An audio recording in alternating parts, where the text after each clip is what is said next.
So I just remembered that I had a GoPro sitting gathering dust that I have not used for years, and I was really annoyed at myself because I've been wanting to set up a permanent rig like I have here that I can just plug my laptop in and go and make some content, but I wanted it instead of at my desk, I wanted it for my home gym. So why was I not utilizing my GoPro? I got the thing out, I tested out the positioning, I got it perfectly mounted, and you could see basically the whole of my home gym plus a little bit of my like living space area where I go to do my rest sometimes, so people could like see me on camera still when I was doing my rest, lazy on the couch for a few minutes. And then I realized that the only cable I had for connecting my GoPro to anything actually was a normal USB free cable. Now I have an M1 Mac with the special silicone chip and it only has Thunderbolt 4 ports, so I was looking up how to connect your GoPro to your MacBook and then get it on OBS. Like, I know how to add a source in OBS, I do that all the time, but I didn't know if it had any special means. So I had a GoPro Hero 8 Black. This is the last generation before they actually created the webcam utility function and it had a special GoPro webcam app. So instead of that, I needed to get a special set of connections to get my GoPro onto OBS. I found a tutorial, which I'll probably link in the description, and then you can see what I was using, and it was very helpful. It was short and concise. I forget the name of the user, but it will be linked. It basically said you needed to get a HDMI cable and a USB-C connection. Now, in my experience, I had ever only used the USB-C port to get my GoPro files onto my computer, and that worked fine because it was just pre-recorded files that I had to copy-paste over. I'd never done a live feed to it. The tutorial walked through the settings you needed to do to actually use it as a live feed webcam, and then it said that you needed to use the micro HDMI, and you had to get a micro HDMI to HDMI adapter, which then had to feed into a Camlink to turn the HDMI into a USB free port. I know you can get other capture cards, but the Elgato Camlink is like a good brand and I trust Elgato, and I didn't want to get a cheap one that I knew wouldn't work. But the thing is, I actually waited to get the Elgato Camlink because the tutorial for my R10 said that I should also get a Camlink to be able to translate the feed into something my computer could process, and then I ended up not needing to do that in the end. I just have a Thunderbolt port extension thingy, so I thought that might be unnecessary. So I tried to connect it instead using the cable that I actually connect when I'm copying over the files, which is the USB-C, and tried to put it into my Thunderbolt 4 port, and it just didn't work. It doesn't produce a live feed. It can charge the battery, but it doesn't actually send any video to your laptop. So then I needed to get the micro HDMI to HDMI, and then I waited a few more days while I got my Camlink delivered. And then because you use the Elgato Camlink, you have to get some Elgato softwares. Now, I already had the control center downloaded for Elgato because I use the Elgato key light up here, and that turns on the light, and it doesn't work for that. You need to have a different software. And originally I downloaded the Elgato capture device utility software because I thought that was the one, because it's got a capture card, you get the capture, but I forgot to look at the compatible devices, and it's for like your newer stuff that it actually does that, and they're Elgato cameras, so don't do that one.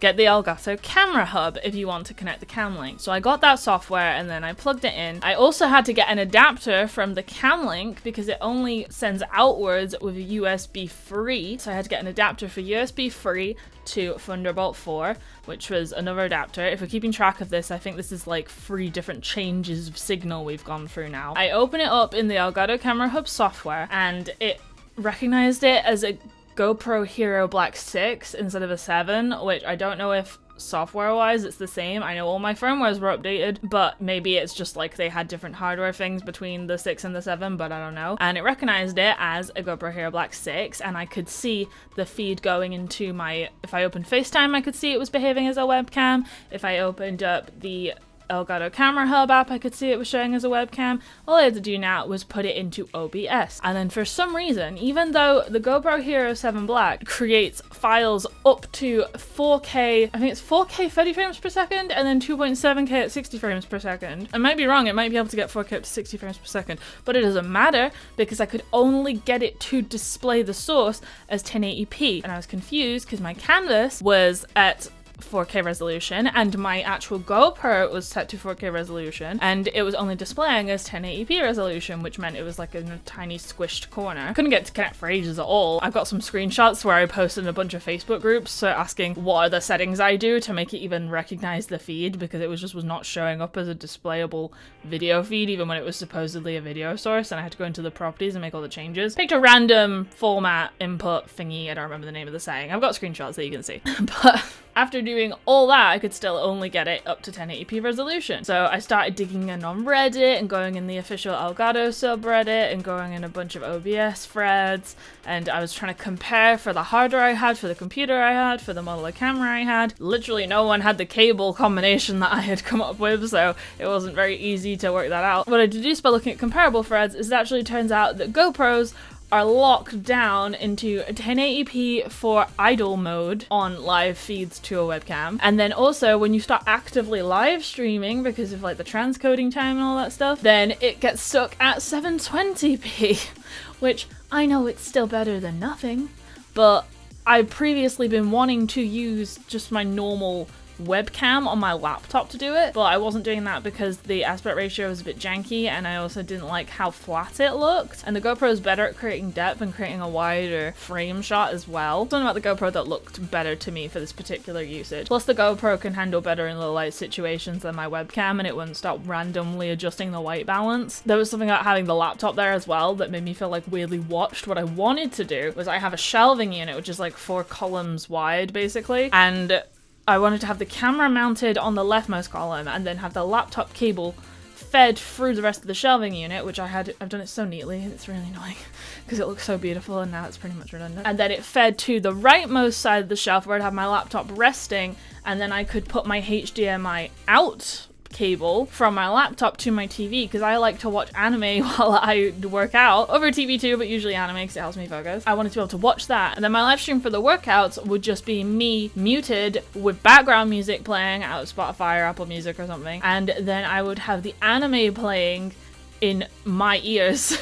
So I could train like I normally would. It wouldn't be like a presented workout every day thing. It's just the feed there to like record the visuals and people can follow along if they want to and all that sort of stuff. Basically, I was really gutted at the resolution, and I accepted that this was going to be a possibility, and then I decided next day, okay, I'm going to test this out, I'm going to see how bad it is, I'm going to see if I can deal with this problem. And then as I went to go turn it on, I had 2 cables by the way. I had the HDMI port, and then I had the normal USB-C feed going originally into the laptop, but if you plug that into the laptop as well, then it starts trying to input files and it can't recognize the live feed, so I had to plug that into a separate wall outlet so it had constant power connection, because you know GoPros die. And then as I went to go test it out the next day, suddenly I can't recognize my camera feed anymore. Apparently it now recognized the Camlink as being connected as the 4K Camlink instead of being connected as the GoPro Hero 6, but then it also had a little warning in the Elgato Camera Hub software saying,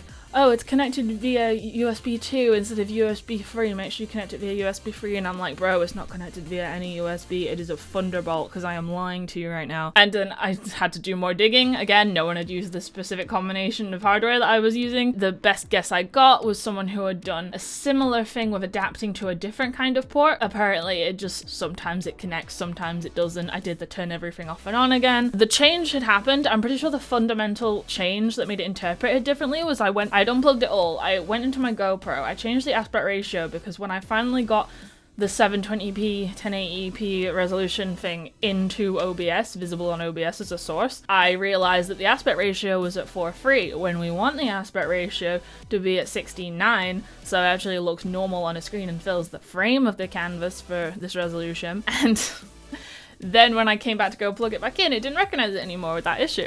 So apparently it just kind of randomly chooses when it wants to connect and when it doesn't. So this was really infuriating. I had ordered my Camlink like 2 days after I had ordered the cables and stuff to connect it, because I wanted to see if I could go about doing it. And then 2 days after I had had the Camlink delivered, I had discovered there is a new device that has come out recently from OBSBOT. I don't know if it's OBSBOT or OBSBOT or whatever, but it's a webcam line basically. And they have released the OBSBOT Meet 2, which is tidgy tiny like a GoPro, 4K resolution with HDR, which is something the GoPro doesn't have anyway. And it's got a single cable connection that goes from USB-C to USB-C. So if I can get USB-C to Thunderbolt, because it's the same shape but it's not exactly the same cable, then I'll be fine. And they're compatible with going into Macs. I found out it existed because someone I was following on Instagram was doing a giveaway, because literally the webcam got released on the 4th of September and it's the 27th of September now. So I entered 2 competitions to win one, and I was like, okay, the closing dates for these competitions are only in a few days. I'll see if I win the competition, and then if I do, I got a free webcam, and then maybe I can return the Camlink because it doesn't seem to be working anyway, and I'll like return all the GoPro accessories I got. Although I don't think I'd return all the GoPro accessories. I think I'll just return the Camlink, and then if I ever find myself actually needing it again in the future, then I can buy it back, because all of these accessories together were about £50, except for the Camlink, which on sale was £92. The Meet 2 camera is £120-ish, and then I found a coupon code on Honey and I got it down to like with delivery fee to like £111, so cheaper than my GoPro venture for being able to do so much more. And I was gonna wait to see if I won one, but then I just thought, well, if I win one, then I have multiple. Because I was debating, even if I did win one, even if I got the Meet 2, would I get rid of my GoPro or would I try and integrate it into a multicam setup for my home gym? Because I like being able to have the wide shot from the whole gym, but then I also like the idea of being able to do a side-on shot, because you know, when you're doing a barbell squat or a bench press, you want to see the path of the bar be as vertical as possible. So I thought doing a second angle would be good. So I don't know if I'm going to get rid of the GoPro or if I'm going to incorporate it into a multicam shot. If I somehow win multiple Meet 2s, because I entered 2 competitions, which the odds are minuscule, but if I somehow win one, I already have ordered one because I'm just fed up with this and want it to be done. Then I'll have like a mini cam shot, or basically I'll know what the end rig looks like before the return window on at least the Camlink is done, so then I might return the Camlink. But I just wanted you all to be aware of that. And if you want to see when I finally sort this mess out, go follow me on Deborah's Dough, which is my other YouTube channel. It's my martial arts brand, it's my home gym brand, so like that sort of exercisey stuff and some digital marketing. It's been dead for ages because I haven't touched it in years, and now I'm like getting back into the flow where making content is easy and quick for me again instead of feeling like I have to like build up to it. So yeah, do that. Thank you very much. Subscribe.